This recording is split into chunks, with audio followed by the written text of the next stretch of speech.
Okay, how you doing?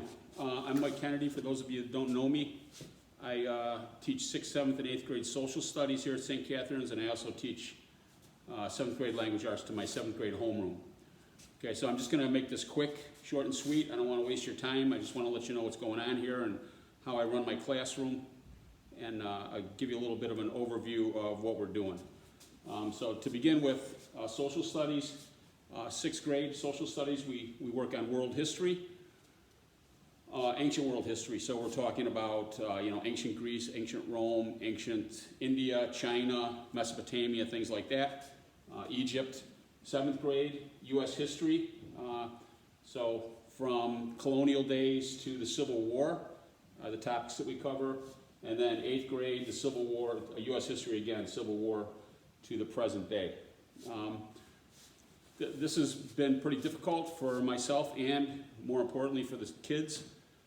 This e-learning, it's certainly not ideal. It's nothing that I want to do for the rest of my life. As a matter of fact, if this doesn't end pretty quickly, I'm going to find something else to do with my life. But, hopefully we can get through this and the kids can keep up and continue their education, through this mess that we're going through.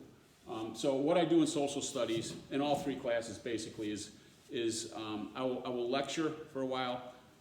First of all, what I like to do is I like to go over the previous day's discussion.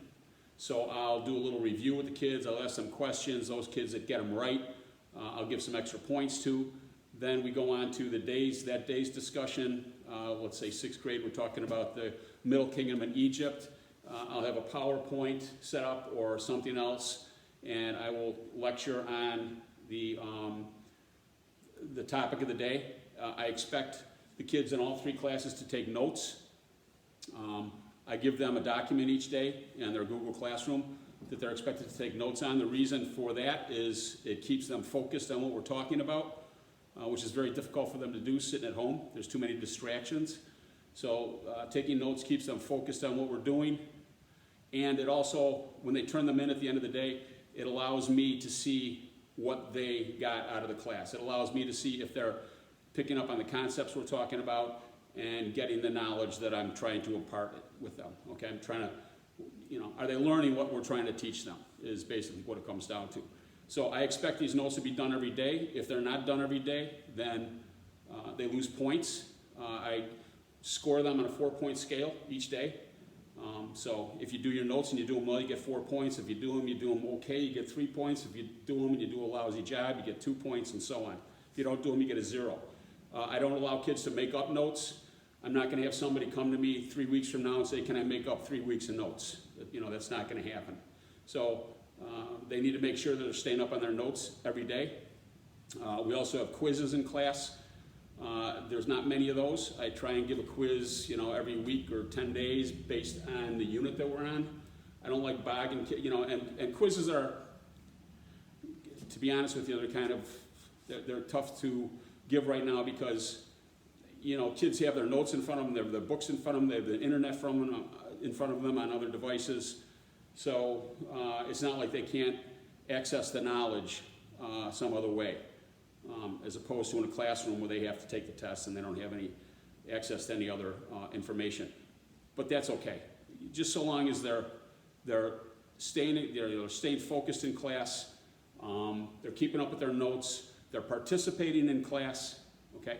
Asking questions in class, answering questions in class. They're coming to class every day, and they're showing me some effort. They're trying. Then their grade is going to be what they want it to be. Kids that show up sporadically, show up late every day, don't take the notes, don't hand them in, don't do well on the quizzes, even though they have access to all their notes and everything else, those kids' grades are going to suffer. Okay. So that is 6th, 7th, and 8th grade social studies. And that's about it. If you have any questions, feel free to give me a call or email me. I'd be more than happy to talk to you or answer any questions you might have. Again, this is not an ideal situation. We're doing the best we can here. And I think it's working out pretty well. It gets better. I get better at it. The kids get better at it. And in the long haul, it's going to work out, I think. Okay?